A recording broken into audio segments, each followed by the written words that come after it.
Bonjour à tous, j'espère que vous allez bien. Aujourd'hui, je vais vous raconter mon histoire. Le titre, c'est Le Collège Noir. L'auteur, c'est Ulysse Malasagne, édité chez Graphiton et illustré aussi par Ulysse Malasagne. Donc, c'est en 3 tomes. Donc, le tome 1 qui s'intitule Le livre de la lune, ça se présente comme ça. Tome 2 qui s'intitule Le livre de la pierre, et la couverture est comme ça, j'aime vraiment bien cette couverture-ci. Et le tome 3 qui s'intitule Le livre de la neige, et c'est à chaque fois il y a une couleur, je trouve ça vraiment joli. Donc du coup maintenant je vais vous parler du tome 1. Le tome 1, c'est 7 petits qui vont à l'internat. Un des 7 petits-enfants, Jonas, lui, il rentre chez lui, mais c'est le seul, le week-end. Il va, pour rentrer chez lui, il passe par les bois. Et donc, du coup, il entend à un moment donné sa maman crier après lui. J'ai bien aimé ce livre, j'ai bien aimé les illustrations, comme vous le voyez, j'ai bien aimé celle-ci, je trouvais ça sympa. Et j'ai bien aimé les BD. De base, je suis pas très livre de magie à part Harry Potter, mais celui-là, j'ai vraiment aimé. Voilà, au revoir. Bonjour à tous, aujourd'hui je vais vous présenter un manga. Le titre c'est Je crois que mon fils est gay. L'auteur c'est Okura. La maison d'édition c'est Akata. Maintenant je vais vous présenter le résumé, vous dire. C'est un petit garçon qui va à l'école avec son petit frère. Et un jour en rentrant de l'école, il allait se laver et il recevait plein de messages sur son téléphone. Et sa maman, elle a fouillé dans son téléphone et elle a découvert le secret du garçon. Ce que je n'ai pas aimé, c'est qu'il a un petit frère mais qu'on parle jamais de lui. Ce que j'ai aimé, c'est les dessins et aussi l'écriture du livre. Voilà. Alors aujourd'hui, je vais vous présenter l'histoire Le chemin de la gloire de Mangoval Torregrossa, édition Dupuis. C'est l'histoire de Arthur Van E qui se fait acheter par le club de Bruges chez les professionnels, mais il est trop personnel, du coup il est redescendu en D1B. Que va-t-il se passer? Ce que j'ai aimé, les images, car elles sont bien faites. Ce que je n'ai pas aimé, le peu de texte. L'histoire est intéressante, oui, car c'est la réalité dans le foot. Bonjour, je m'appelle Nella. Aujourd'hui, je vais vous présenter un livre qui s'appelle Chocolat et Vanilla, écrit par Moyoko Anno, édité par Kurokawa. C'est une histoire qui se passe dans le monde magique et dans le monde des humains. Les 2 personnages principaux sont Chocolat et Vanilla. Au début, la base de l'histoire, c'est un combat entre le monde magique et le monde des démons. Maintenant, moi, j'ai plus vous parler de la tome 7. Du coup, dans la tome 7, ce qui se passe, c'est que Chocolat rencontre un personnage qui connaît sa mère, disparue depuis sa naissance. Est-ce que Chocolat va la retrouver? Est-ce qu'elle va obtenir plus d'informations sur elle? Ça, vous le saurez si vous lisez ce livre. Alors, j'ai beaucoup aimé les illustrations, les personnages, les noms des personnages, parce que franchement, je trouvais ça trop mignon. Après, ce que j'ai pas trop aimé, c'est que dans l'histoire, à un certain moment, j'aime pas un des passages. Enfin, ça, il faut le lire pour comprendre le passage, mais dans un certain passage, j'ai pas trop aimé. Sinon, j'adore. La couverture, en plus, elle est trop belle. Du coup, voilà, j'ai fini. Je vais vous parler du tome 62 des Tuniques Bleues de Willy Lambil et de Raoul Couvin. Dans cette histoire des Tuniques Bleues, ça parle pas trop de la guerre, mais plutôt d'un chien qui s'appelle Sally et qui va à la guerre avec les Tuniques Bleues. Ce que j'ai aimé, c'est le livre. J'aime bien les BD, j'aime bien un peu lire, mais j'aime pas trop lire les romans. Voilà. Bonjour à tous, aujourd'hui je vais vous présenter mon livre intitulé Phénix Futur, écrit par Sylvie Denis et édité par Mango Jeunesse. Alors c'est un livre de science-fiction qui parle de deux garçons, Thomas et Meryl, qui habitent à une ville nommée Cité Tournesol en 2030. Un jour, il y a Thomas qui va dire à son ami qu'il a vu des oiseaux sur un balcon. Donc ils vont inspecter le balcon et ils vont grimper dessus. Et puis la dame qui habite là va les surprendre. Comment va réagir la dame et que va-t-il se passer? Je vous laisse le découvrir. Moi, j'ai bien aimé le livre. L'histoire était bien, mais elle était fort longue. Au revoir. Bonjour, aujourd'hui je vais vous présenter un livre que j'ai beaucoup aimé. Il s'appelle Les Sœurs Grémier. J'ai beaucoup aimé ce livre car il y a beaucoup d'illustrations. Les auteurs sont Giovanni Di Gregorio et l'illustrateur Alessandro Barbucci. Le résumé, c'est que Cassiopée, Lucille et Sarah, elles vont en voyage chez leur grand-mère dans un petit village. Mais dans ce village, il y a un clocher qui sonne toutes les nuits. J'ai beaucoup aimé ce livre car j'aime beaucoup les illustrations et rien ne m'a déplu. Bonjour, je vais vous présenter mon livre. Donc c'est une série de livres qui s'appelle Les Apprentis Détectives et moi j'ai choisi le livre Enquête et Pickpocket. L'auteur c'est Agnès Laroche et la maison d'édition Rajout. C'est l'histoire de 3 enfants qui vont à un spectacle de magie et pendant le spectacle il y a un vol qui se passe. Et pendant l'entracte, plusieurs personnes se plaignent d'avoir perdu des objets. Et quand le spectacle recommence, Sam monte sur scène et il voit. À vous de lire le livre pour savoir ce qu'il voit. Ce que j'ai aimé parce qu'il y avait un petit peu de mystère. Ce que je n'ai pas aimé, c'est parce qu'il n'y avait pas beaucoup d'images et que les images n'étaient pas en couleur et pas très belles. Et je trouve que la couverture donnait mieux comparé à ce que j'ai lu. Aujourd'hui, je vais vous présenter un livre qui s'appelle C'est pas juste, édité chez 1, 2, 3 Soleil. Et l'auteur est Shinsuke Yoshitake. L'histoire de ce livre, c'est l'histoire d'une petite fille qui demande à son papa certaines injustices qu'il y a sur les enfants et sur les adultes. Par exemple, pour vous donner un petit exemple, la petite fille ne comprend pas pourquoi elle doit aller se coucher plus tôt que les adultes, alors que les adultes doivent se lever à la même heure qu'elle. Et donc son papa lui invente toutes sortes d'histoires fantastiques pour qu'elle arrête. Moi, ce que je n'ai pas aimé ce livre car je trouvais ça trop répétitif. Je ne peux pas mettre de mystère sur ce livre. Ça a été très dur pour moi de créer une histoire sur ça. Et ce que j'ai aimé, c'est les illustrations. Je les trouvais bien colorées et bien dessinées. Voilà. Bonjour, je vais présenter le livre Le dessin de Linus Hope de Anne-Laure Bondou, édité chez Bayard Jeunesse. C'est l'histoire d'un petit garçon, Linus et sa famille qui vivent dans un monde parfait. Dans ce monde, la société est répartie en plusieurs sphères. Linus vit en sphère 1. Bientôt, il devra passer un examen qui déterminera son avenir. Si il réussit, il ira en sphère 1 avec sa famille. S'il rate, il ira dans une sphère inférieure. Je n'ai pas aimé la couverture parce que ça ne m'a pas donné envie. Et je n'ai pas aimé la fin du livre parce que je trouve qu'ils auraient pu la continuer. Par contre, j'ai bien aimé un passage où il doit fuir des gens.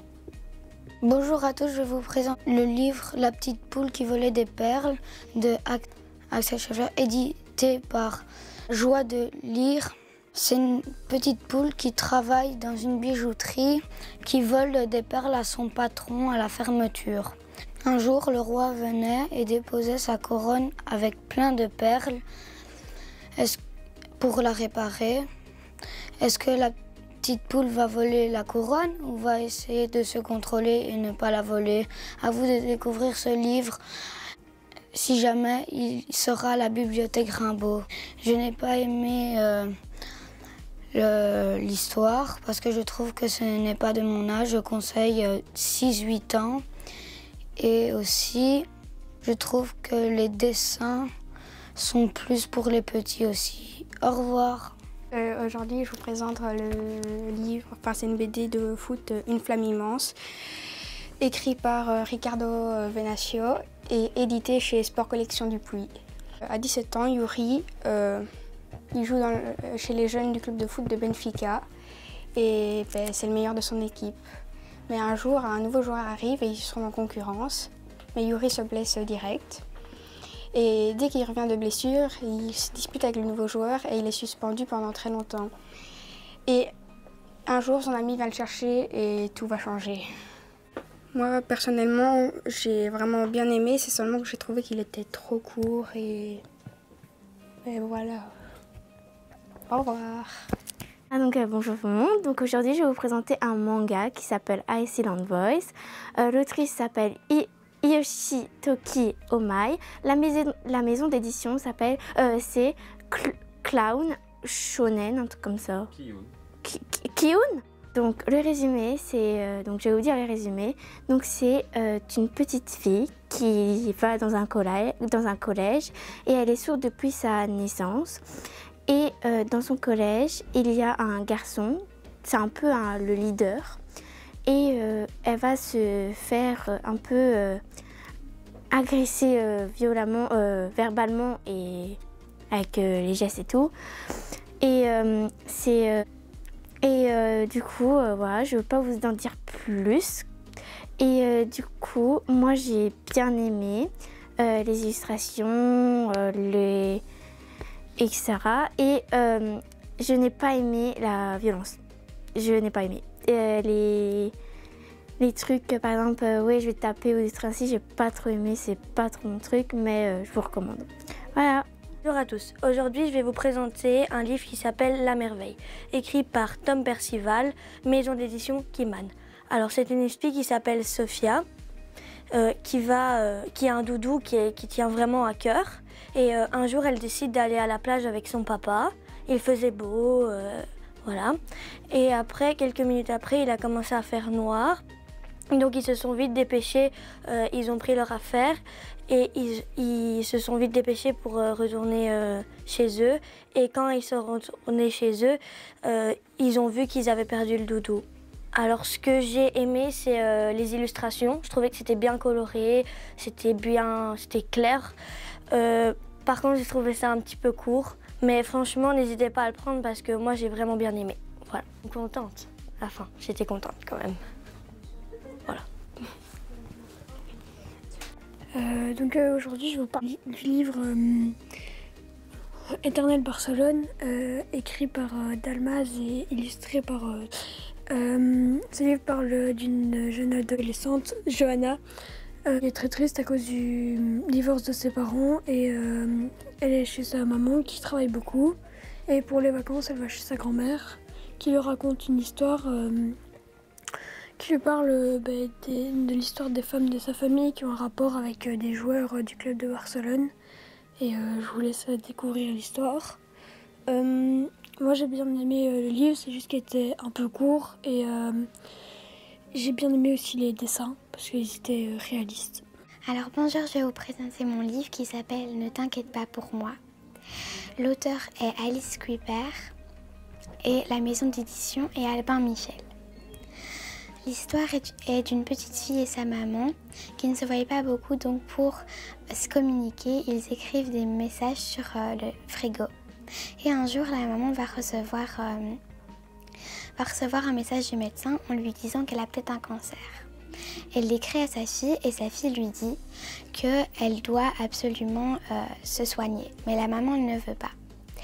La fille va-t-elle la convaincre? La maman va-t-elle guérir? Si vous voulez la suite, vous pouvez le lire. Ce que j'ai aimé, c'est la page de couverture et la forme des chapitres. Et ce que je n'ai pas aimé, c'est la fin. Alors, je vais vous parler de Miss Book et les enfants de la lune, écrit par Bertrand Santini, édité par Grasset Jeunesse. C'est l'histoire d'une petite fille issue d'une famille riche et en fait, ils vont embaucher une nouvelle gouvernante. Et au bout d'un moment, la gouvernante va la kidnapper pour aller sur la Lune. Sur la Lune, elle va vivre quelques péripéties. Elle va rencontrer un sphinx, des vampires. Et va-t-elle réussir à s'en sortir? Je vous laisse découvrir en lisant le livre. Ce que je n'ai pas aimé, c'est la fin, ils en rajoutaient toujours. Je trouve que c'était un peu trop. Et ce que j'ai aimé, j'ai bien aimé la couverture. Et c'était bien écrit.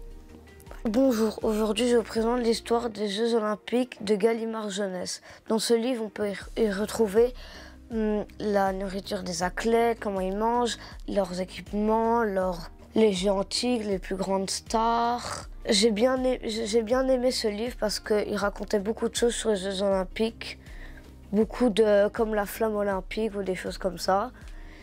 Ce que je n'ai pas aimé, c'est parce que le livre des fois était un peu trop long et j'ai mal choisi pour le livre parce que je ne savais pas qu'il était aussi long. Je vais vous raconter une histoire de Bertrand Santini qui s'appelle le Yark. C'est l'histoire d'un monstre qui mange que les enfants sages. Et à chaque fois qu'il va chez des enfants, les enfants font exprès pour pas qu'il mange. Et un jour, il va chez un enfant et il se trompe de personne et il mange la mauvaise personne. Et il faut lire le livre pour savoir la suite. Franchement, j'ai très bien aimé le livre parce qu'il y a des histoires ainsi avec des monstres que c'est juste pour faire peur et tout. Mais celle-ci, elle était vraiment bien. Et surtout, à la fin, c'était un peu touchant quand il parlait des enfants abandonnés et tout ça. J'ai très bien aimé les dessins. Surtout, c'était marrant quand il arrive sur le lit de la fille et tout ça. Et mon avis, c'est que je vous le conseille de le lire. Au revoir. Aujourd'hui, je vais vous présenter le livre Capitaine Tsubasa, illustré chez Clément, écrit par Yoshi Shibashi. Ça raconte l'histoire d'un enfant qui s'appelle Tsubasa Ozora, qui rêve de devenir un footballeur professionnel. Il déménage dans une nouvelle école. Il va rencontrer un ami de son école et il va aller dans l'équipe de foot de l'école. Je ne sais plus comment il s'appelait. Et il va essayer pour gagner les interclubs. Ce que j'ai aimé, c'est les illustrations au niveau du foot. Et ce que j'ai pas aimé, c'est qu'on parlait pas trop de ses parents. Bonjour à tous, aujourd'hui je vais vous présenter un livre nommé Le Veilleur des Brumes. Illustré et dessiné par Robert Kondo et dit Tsutsumi, édité chez Milan. C'est l'histoire d'un petit cochon qui doit chasser les brumes de la ville et son père il a disparu dans les brumes. Alors quand les brumes s'arrêtent, il va aller visiter les brumes pour retrouver son père. Est-ce qu'il va le retrouver ou non? Alors moi j'ai bien aimé le livre, mais les dessins sont trop enfantins. Alors bonjour à tous, moi je vais vous présenter le livre 12 ans, 7 mois et 11 jours, écrit par Loris Muraille de la maison d'édition Pocket Jeunesse. Donc c'est un livre qui raconte l'histoire d'un petit garçon et son papa. Tout se passait bien dans leur vie, jusqu'à ce qu'un jour, le papa décide d'embarquer précipitamment quelques affaires et son fils, et il l'emmène en pleine forêt dans une cabane. Et là, il laisse son fils à l'abandon et lui demande de se débrouiller et d'apprendre à vivre en forêt, dans la cabane tout seul, et qu'il viendra peut-être un jour le récupérer, mais il n'en est pas sûr. Donc voilà, toute l'histoire se déroule en fait avec le petit garçon. Il apprend à vivre tout seul, à se débrouiller, à pêcher, à boire dans la nature, à se nourrir. Il lui arrive plein de péripéties. Voilà. Donc ça c'est pour le résumé. Alors moi ce que j'ai adoré dans le livre en fait c'est que on découvre l'évolution du petit garçon. Donc au début il est apeuré, il est tout seul, il ne sait pas trop quoi faire. Et puis au final il grandit, il prend confiance en lui, il apprend à vivre en forêt mais tout en se questionnant et en se demandant mais pourquoi son papa est parti, pourquoi il l'a laissé tout seul, est-ce qu'un jour il va revenir? Tout ça, on ne le sait pas. Et surtout, ce qui m'a intriguée le plus, c'est le titre. Pourquoi 12 ans, 7 mois et 11 jours, sachant que ce n'est pas la date, l'âge de l'enfant au moment de l'abandon de son papa. Donc on ne sait pas ce qui se passera quand il aura atteint cet âge-là. C'est ce qui fait toute la beauté du livre. Et surtout, la fin est incroyable. Je trouve qu'on ne s'y attend absolument pas. Voilà pour le livre 12 ans, 7 mois et 11 jours. Au revoir. Et salut, aujourd'hui je vais te parler de la BD Les Vies de Charlie, écrite par Kit Toussaint et illustrée par Aurélie Guarino. Elle est éditée chez Dupuis dans la collection Grand Public. Lévi Charlie nous raconte l'histoire de Charlie, un jeune homme qui travaille chez Recycle Éternel, une société qui trouve une nouvelle vie au corps des défunts pour accompagner le deuil des vivants. Meilleur dans son domaine, Charlie sait aborder toutes les situations et fait preuve d'une incroyable empathie. Un jour, il va se trouver complètement démuni suite à l'appel d'un jeune garçon qui veut savoir ce qu'est devenu l'âme de sa mère défunte. Commence alors une quête dans laquelle Charlie se jette corps et âme pour répondre à cette demande et en apprendre plus sur le monde et sur lui-même. Alors je dois bien avouer qu'avec pareil pitch, la BD m'a tout de suite interpellé et me promettait une histoire tout en sensibilité. Les illustrations crayonnées sont dynamiques et des touches d'aquarelle viennent les rehausser. Le résultat donne un récit sensible qui aborde des thématiques intéressantes mais qui ne perd jamais de vue qu'il s'adresse au plus grand nombre. Cette approche grand public est une force mais aussi une faiblesse. Passé la moitié du récit, Lévi Charlie s'essouffle et use de paresse scénaristique. Je me suis surpris à me dire tout ça pour ça à la fin de ma lecture. J'en retiens une œuvre agréable, mais avec cette impression que Charlie n'est pas allé au bout de sa quête et qu'il aurait pu nous offrir tellement plus.